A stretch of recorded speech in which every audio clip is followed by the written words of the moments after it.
అధిక బరువు అనేక సమస్యలకు కారణం. సాహితీ యోగా ఆన్లైన్ క్లాస్ లో జాయిన్ అవ్వండి. పంచాయతీ అధికారి గానీ, ఎలక్ట్రిసిటీ బోర్డు సంబంధించింది కానీ, పిఆర్ కానీ ఏ ఒక్క అధికారి కూడా మరి ఈ విషయాలలో కనీసం డిస్కస్ చేయడానికి కూడా రివ్యూ మీటింగ్ పెడితే కూడా రాని పరిస్థితిలో ఇవాళ మీ ప్రభుత్వం ఉంది అధ్యక్ష. చాలా కక్షపూరితమైన మరి రాజకీయాలు చేస్తున్నారు తప్ప నిజంగా అలాంటి పరిస్థితే ఉంటే మరి మా శాసనసభ్యులు మా పార్టీ వాళ్ళు ఉండడం మీకు ఇష్టం లేకపోతే కూడా చెప్పండి. దాని మీద కూడా మేము ఆలోచించుకుంటాం. కనీసం ప్రజలను నష్టపెట్టకుండ్రి, ప్రజలను బాధ పెట్టకుండ్రి. ఎన్నో సమస్యలు ఉన్నాయి. హాస్టళ్లలో పోయినా, స్కూళ్ళల్లో పోయినా, రోడ్ల మీద పోయినా ఒక్క 3-4 కరెంటు పోల్లుగా ఉన్నా ఇవ్వాల్సిన పరిస్థితి లేదు. ఏ ఊరికైనా డీడీలు కట్టి ఇప్పటి వరకు నెల 2 నెలలు 3 నెలలు అవుతుంది. ట్రాన్స్ఫార్మర్లు కానీ, బుడ్డీలు కానీ, ఒక 4 పోల్స్ కానీ, వైర్లు కానీ రైతులు నానా అవస్థ పడుతుండ్రు. కనీసం రైతులు మళ్ళీ ఇప్పుడు యాసంగికి వచ్చిన పొలాలు నాటేసుకోవాలి, తుకాలు ఈతకొచ్చినాయి. కనీసం ట్రాన్స్ఫార్మర్లు కావాలంటే ఒక 2-3 కరెంటు పోల్లు కూడా ఇవ్వలేని పరిస్థితుల్లో ఇలా మీ ప్రభుత్వం ఉన్నది అధ్యక్ష. మినిస్టర్ గారు అరే ఎటేటో పోయింది. ఇది 0 అవర్ కాదు కదా అన్న, 0 అవర్ కాదు. ఏదైనా కొంచెం అటు ఇటు మాట్లాడడానికి. అధ్యక్ష, సర్పంచ్ల పెండింగ్ బిల్లులకు సంబంధించి హరీష్ రావు గారు, అదేవిధంగా రాజేశ్వర్ రెడ్డి గారు, వెంకటరమణారెడ్డి గారు, కోవలక్ష్మి గారు, నాయన్ రాజేందర్ రెడ్డి గారు, కొత్త ప్రభాకర్ రెడ్డి గారు మాట్లాడడం జరిగింది సార్. వారు చెప్పినటువంటి వివిధ అంశాలను చూస్తే మేము వచ్చిన తర్వాత సర్పంచులు ఫిబ్రవరి నెలలో వాళ్ళ కాలం అయిపోయింది సార్. అప్పటి తర్వాత మళ్ళీ ఈ రాష్ట్ర ప్రభుత్వము కులగణన చేసి మరి మేమెంతో మాకంత రిజర్వేషన్ తీసుకురావాలనే ఉద్దేశంతో ఎలక్షన్స్ జరగకపోవడం మూలంగా కొద్దిగా గ్రామాలలో కొన్ని సమస్యలు అయితే ఉన్నమాట వాస్తవం. అయితే ఈ వచ్చినటువంటి పెండింగ్ బిల్లులన్నీ కూడా గత ప్రభుత్వం నుంచి బీఆర్ఎస్ ప్రభుత్వం మాకు వారసత్వంగా ఇచ్చినటువంటి పెండింగ్ బిల్లులు. అయితే ఇవి లాస్ట్ ఏదో 1-2 ఇయర్స్ నుంచి కాదు సార్, 2014 నుంచి కూడా ఇట్లనే వస్తూ వచ్చింది. పెండింగ్ బిల్స్ నా దగ్గర ఉన్నాయి, కావాలంటే వాళ్ళకి ఆ స్టేట్మెంట్స్ కూడా ఇవ్వడం జరుగుతుంది అధ్యక్ష. అదేవిధంగా అధ్యక్ష, వీరి హయాంలో ఇప్పుడు ఆర్థిక శాఖ మంత్రి గారు ఆ రోజు హరీష్ రావు గారే ఉన్నారు. వారు ఇంత బాధపడుతున్నారు. మీ చేతిలో ఉండి ఇట్లా ఒక సంతకం పెట్టించుంటే ఆ రోజు అన్నీ క్లియర్ అయ్యేటి. మేము వచ్చినాక సర్పంచ్లో లేరు, సర్పంచ్ల బిల్లులు మా దగ్గర పెండింగ్ లేవు. అయినా కూడా సార్ మా ప్రభుత్వంలో మరి ఇప్పటి వరకు జీపీల కోసం 740 కోట్ల రూపాయలను ఇవ్వడం జరిగింది. ఉపాధి హామీ కింద కూడా గతంలో జరిగినటువంటి పనులలో 450 కోట్లు రిలీజ్ చేసినాం. ఇంకా కొంత పెండింగ్ ఉన్నది వాస్తవం. కాకపోతే వీళ్ళ హయాంలో చేసిన వాళ్ళందరి దాదాపుగా ఎన్ఆర్ఈ చేసి మేము కూడా క్లియర్ చేయడం జరిగింది సార్. అట్లనే ఎలక్షన్స్ జరగకపోవడము ఇతరత్రతోటి ఆ నిధులు కొంత గ్రామ అభివృద్ధి కోసం రిలీజ్ చేయలేకపోయినాం. కేంద్ర ప్రభుత్వం 15వ ఆర్థిక సంఘం నిధులను విడుదల చేయలేదు సార్, అది కూడా కొద్దిగా ఎఫెక్ట్ ఉంది. అదేవిధంగా మన ఊరు మన బడి కింద కూడా మన వాళ్ళు మాట్లాడారు. 1100 కోట్ల రూపాయల పనులను గత ప్రభుత్వం చేస్తే మరి అవి 800 కోట్ల రూపాయలు పెండింగ్ ఉన్నటువంటి మాట కూడా వాస్తవం. ఇప్పుడు మేము అమ్మ ఆదర్శ పాఠశాలలతోటి పనులు చేయించడం జరుగుతూ ఉంది సార్. కాబట్టి ఈరోజు మరి మా కోవలక్ష్మి గారు ఎమ్మెల్యే గారు అన్నట్టుగా మేము చెల్లించమనలేదు, చెల్లిస్తాము.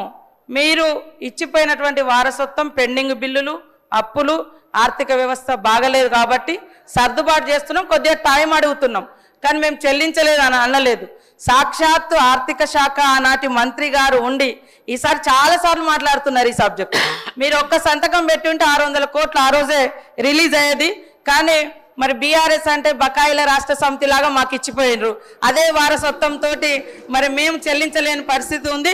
కానీ తప్పకుండా సర్పంచులు, అందరి సంబంధించినటువంటి సర్పంచులు ఉన్నారు, వాళ్ళ బాధ మాకు తెలుసు. వాళ్ళు ఆత్మహత్యలు చేసుకున్నారు మీ హయాంలో, చాలామంది రకరకాల ఇబ్బందులు పడ్డారు.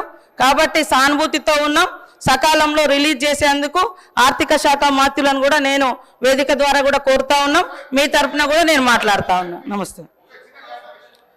Question number 566.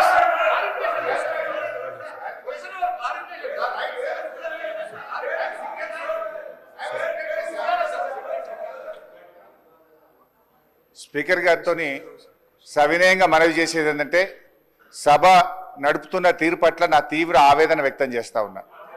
ఫస్ట్ ఫస్ట్ క్వశ్చన్లో నేను చెయ్యెత్తితే మీరు సిగ్నేటరీ కాదు, మీకు మైక్ ఇవ్వమన్నారు.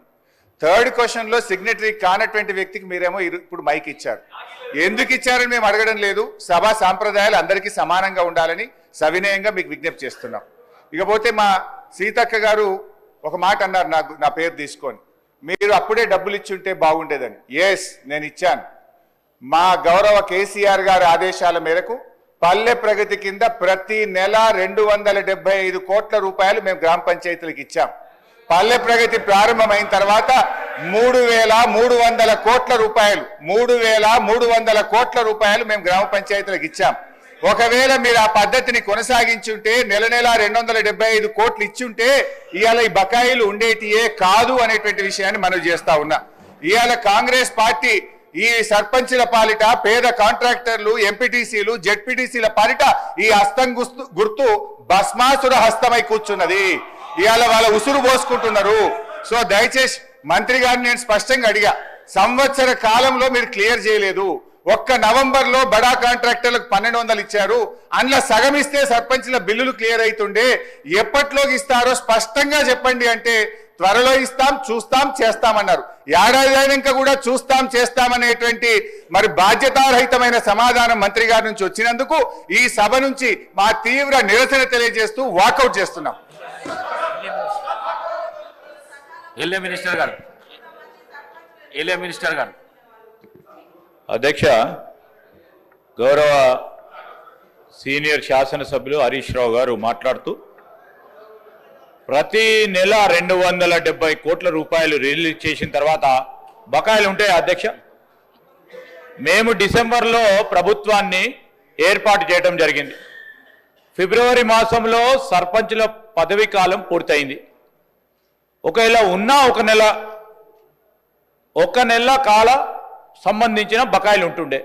ఆయనేమో ఒక పక్షాన 270 కోట్ల రూపాయలు ప్రతి నెల ఇచ్చాము అని చెప్పినప్పుడు బకాయిలు ఎక్కడికి అధ్యక్ష? ఎక్కడైనా తీసుకొచ్చి పెట్టుకున్నారు అధ్యక్ష? ఈరోజు వారి ప్రభుత్వ హయాంలో సర్పంచులు, ఉప సర్పంచులు ఆత్మహత్య చేసుకున్నారు. వారు సమాధానం చెప్పాలా? ఈరోజు గౌరవ మా పంచాయతీరాజ్ శాఖ మంత్రివర్యులు చెప్పారు, ఏ విధంగానైతే బకాయిలు మా నెత్తిపైన పెట్టి వారి ప్రభుత్వం ఆ రోజు మేము తీసుకున్న వారసత్వాన్ని ఒకటి తర్వాత ఒకటి పూరించే ప్రయత్నం చేస్తూ ఉన్నాం. ఈరోజు కూడా సర్పంచులకు కానీ, ఎంపీటీసీలకు సంబంధించింది కానీ, జెడ్పీటీసీలకు సంబంధించిన ఏవైతే బకాయిలు గత ప్రభుత్వాలు ఇవ్వకుండా పోయినాయో ఒకటి తర్వాత ఒకటి పూరించే కార్యక్రమం చేస్తూ ఉన్న సందర్భాన్ని ఈరోజు మరొక్కసారి మా గౌరవ సర్పంచులు, మాజీ సర్పంచులకి, ఇతర సభ్యులకు కూడా మేము మీ ద్వారా తెలియజేస్తా ఉన్నాం. అధ్యక్ష, సుమన్ టీవీలో మీ పర్సనల్ అండ్ బిజినెస్ ప్రమోషన్స్ కోసం కింది నెంబర్కి కాంటాక్ట్ చేయండి.